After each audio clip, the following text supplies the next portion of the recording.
আর তার গিন্নিকে গিয়ে বলে, শুনছো গো গিন্নি, আমার জন্য এক গ্লাস পানি নিয়ে আসো। আমাকে বাজারেও যেতে হবে, খুব পানি পিপাসা পেয়েছে গো।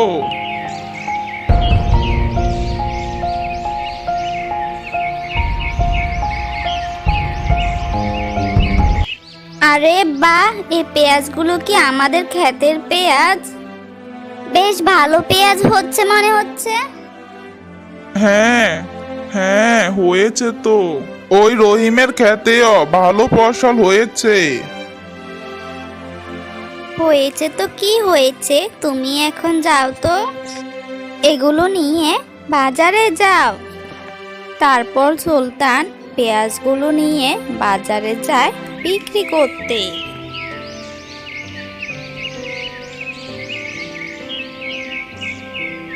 তার পাশের দোকানে বসতো রহিম। তারা দুজনই একই সবজি বিক্রি করত। আরে ও ভাই, পেঁয়াজের দাম কত করে? 100 টাকা কেজি ভাই। আমাকে 2-3 কেজি পেঁয়াজ দেন তো।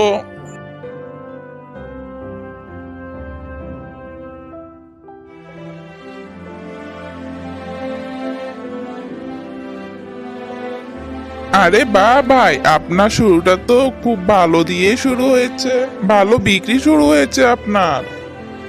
হ্যাঁ ভাই, সবই কপাল। এভাবে তারা দুজনে অল্প সময়ের মধ্যে সবগুলো পেঁয়াজ বিক্রি করে ফেলল। আজ তো দুজনের বেশ ভালোই লাভ হয়েছে। কাল আবার আসবেন তো? হ্যাঁ ভাই, নিশ্চয়ই আসবো। ক্ষেতের পেঁয়াজগুলো তো বিক্রি করতে হবে। আর এখন পেঁয়াজের যা দাম বাড়ছে, এ বছরটা আমাদের ব্যবসার অনেক ভালোই লাভ হবে। রহিমের কথা শুনে সুলতান মোটেও খুশি হয়নি। সব পেঁয়াজ বিক্রি শেষে সুলতান তার বাড়িতে যায়।